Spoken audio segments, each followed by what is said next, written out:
Hello ladies and gentlemen, and welcome back to The Discerning Gamer. Today you're joining me for the start of a new series that I'm calling Sucker to Stalin. And what I'm going to be doing in this series is attempting to teach myself to get to a pretty decent competitive standard in multiplayer Company of Heroes 2, playing as the Soviet Union. Obviously you can see my very clever pun on Zero to Hero in the name.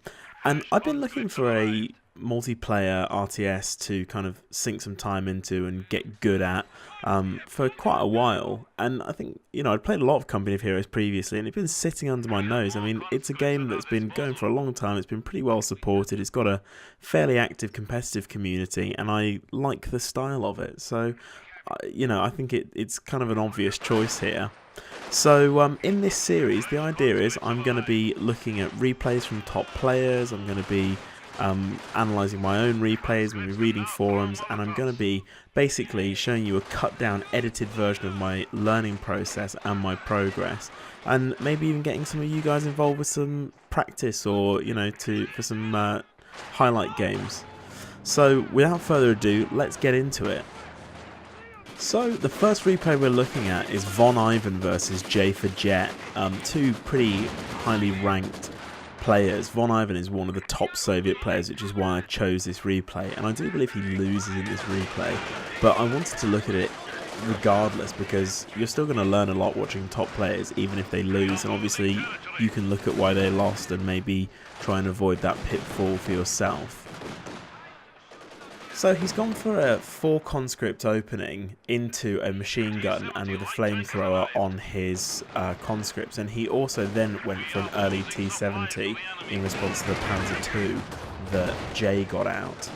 And one of the things I noticed early game was he was just constantly using the width of his units to harass his opponent's fuel, even as he lost his own fuel, so kind of keeping the playing field level there despite taking some losses in the early game himself. And it seems to me that Soviet Union have a really hard time actually in the early game against the OKW because they have that advantage of having the Sturm Pioneer out early and they can kind of push the Soviet Union infantry around.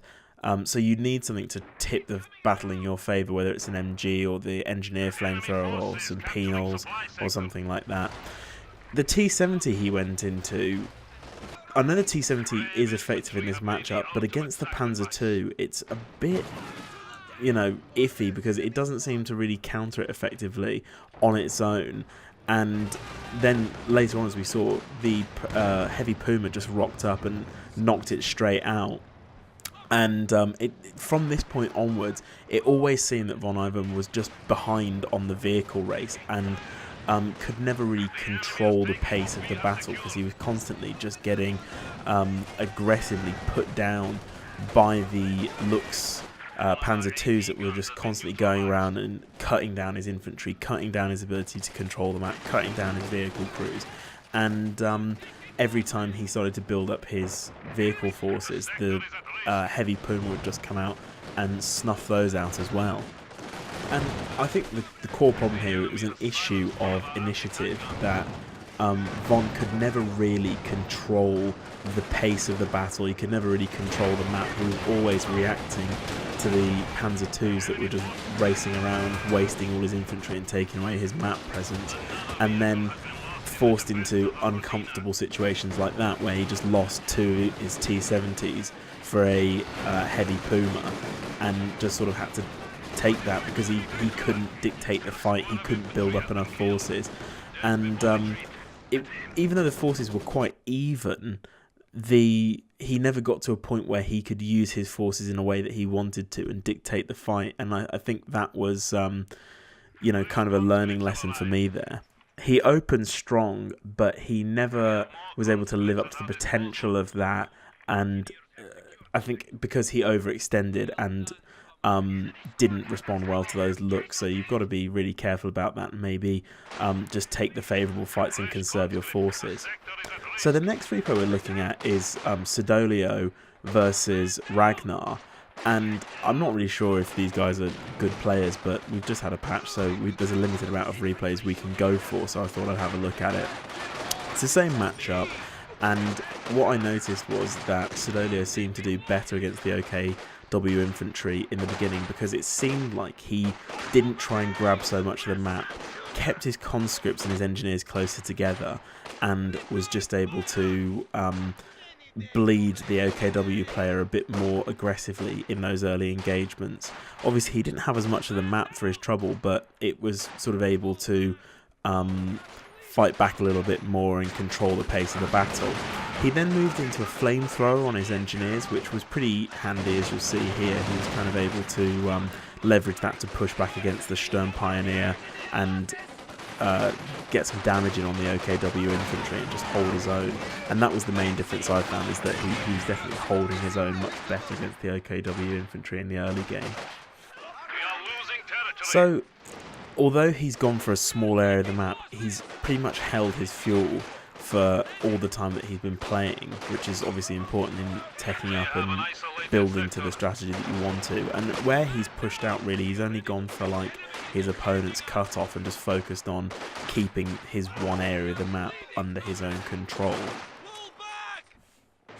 We get into another uncomfortable position here as Ragnar gets out the first vehicle again and catches Sidolio really on the hop here, because Sidolio hasn't tech at all, and now he's got this flak half track to deal with, which is just going to cut through his 5 conscripts. So although he's got the breadth of conscripts to sort of get over the map, he's not actually going to be able to counter those whatsoever. So he goes into partisan tactics, grabs some anti-tank partisans, but they just never get close enough to the flak half-track to do anything with it. So he then brings out a Ziz gun, which finally allows him to counter the flak half-track. This buys him a bit of breathing room, and we see that he manages to take a bit more of the map back here. And I think the main thing to note is that even though he's been in a really disadvantageous position and basically pushed off his fuel, pushed off the key parts of the map he wants to control, he's actually preserved all of his conscripts, or nearly all of them, and got them to veterancy level. He then switches into an MG, which is really good because Ragnar was blobbing his Volksgrenadiers like agoraphobic kindergartners, and the MG is just a really good response to that. As you can see, he managed to push them all off there.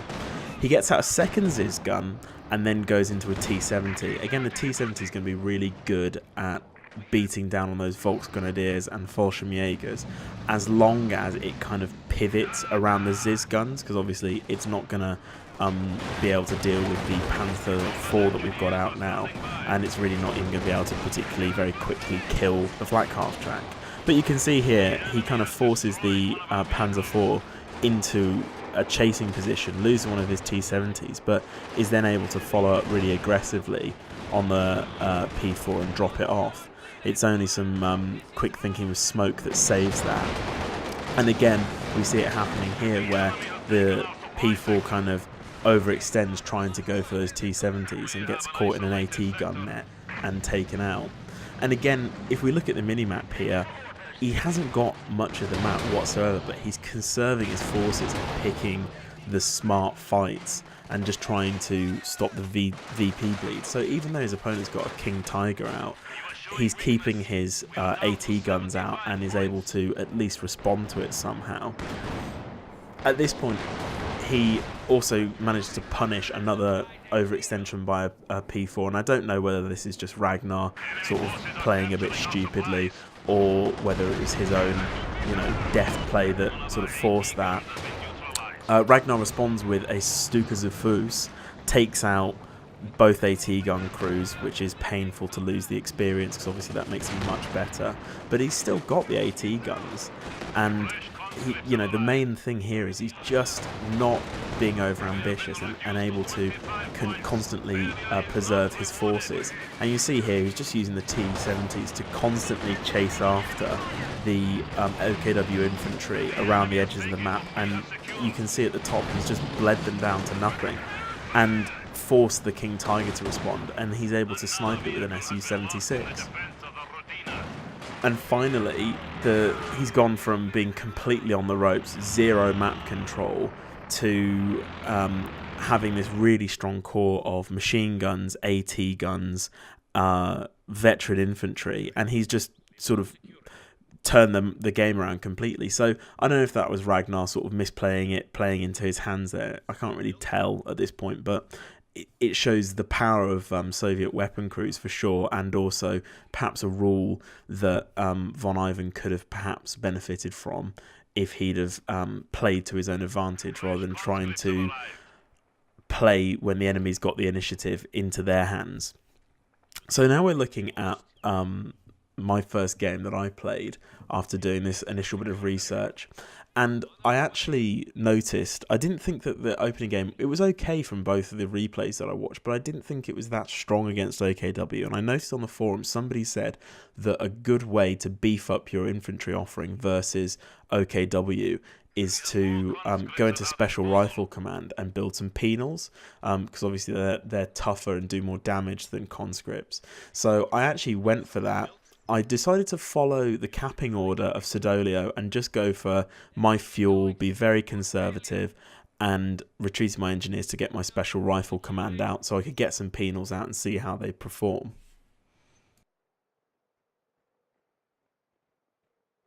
We have engineers standing by. If you need it. Moving out.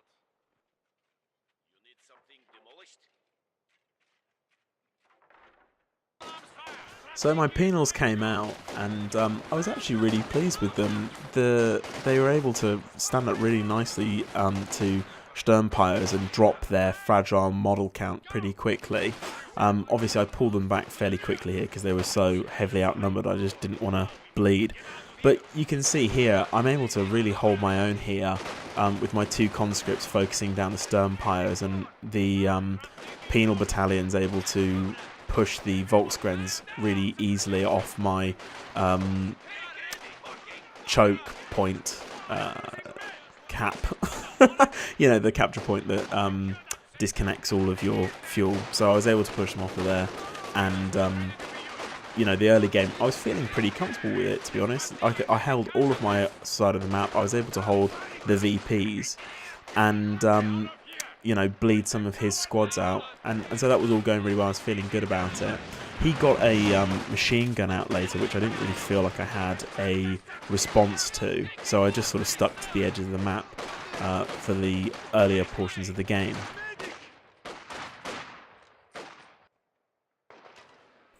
I then went into my Tank V battalion. I mean, it was kind of late, based on what I've seen from other replays, but I was able to upgrade my penals with one of my penal squads with PTRSs, and I thought that would be kind of like a nice soft bridge between, you know, the anti-tank that I had in the early game and the stuff that I can pull out from the Tank V battalion.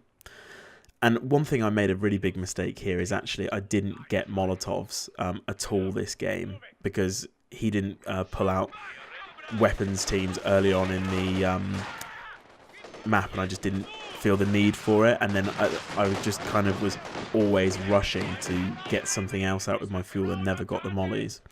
So he had this setup where he had his machine gun then covered by a flak half-track, and I just couldn't get near the flak half-track with the PTRS penals, and it just kind of put me in an awkward position. So I thought, back off and wait till I've got something that's able to deal with this from the Tank V battalion, like you know, a T-70 that's able to draw its fire or hurt it while it's trying to suppress my other stuff. So this was a really key moment in the game. I had my T-70, I had conserved all of my units, and it came to this situation where I really like fudged my micro and tried to do like a nice two-pronged attack, but just ended up getting my T-70 Fausted and then caught in a trap with a Raketten, and I just made some incredibly poor choices during this moment. My plan was use the T-70 to take out the machine gun team and then drop a satchel charge on the half-track. However, the Raketten then revealed itself, starts taking out the T-70. The half-track moves before the satchel charge goes off. All of my infantry is suppressed, and the T-70 sucks a fat one from the Raketten and blows up. And that just, it felt like tilted me for the whole game. I got a second T-70 out at that point.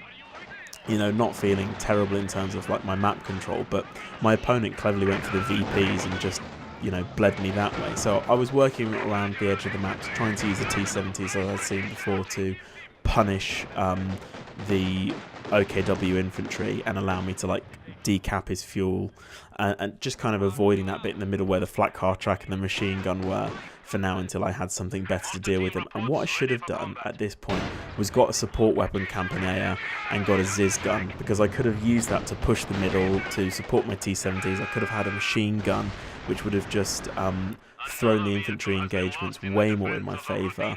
But I sort of panicked, got my doctrine, grabbed a mortar which was never super effective, and got out a T-34, probably too early, I think. I should have fleshed out my force a bit more. I was able to use the T-34 to take down this P4 with a nice bit of support from my PTRS teams.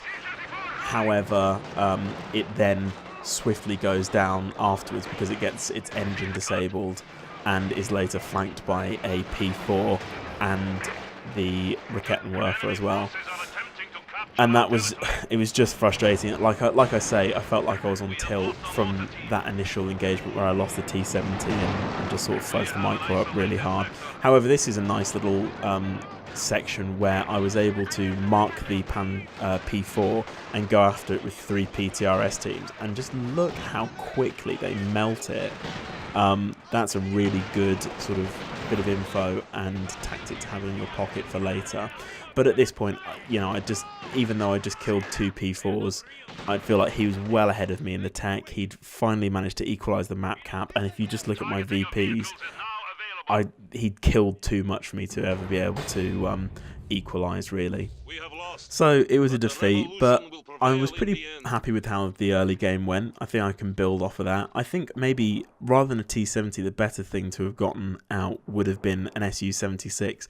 I could have used it to take out the flak half track. I could have used it to barrage the machine gun position, and probably I'm just a bit more comfortable microing that. And not to mention my penals and other stuff, we're having no problem with the German infantry, so I didn't need the T-70 for that either. So yeah, I'll experiment a bit more and post some more replays, replay analysis and some of my own replays.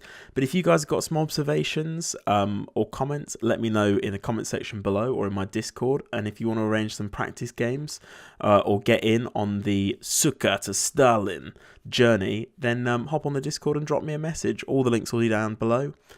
Otherwise, until next time, guys, thanks for watching.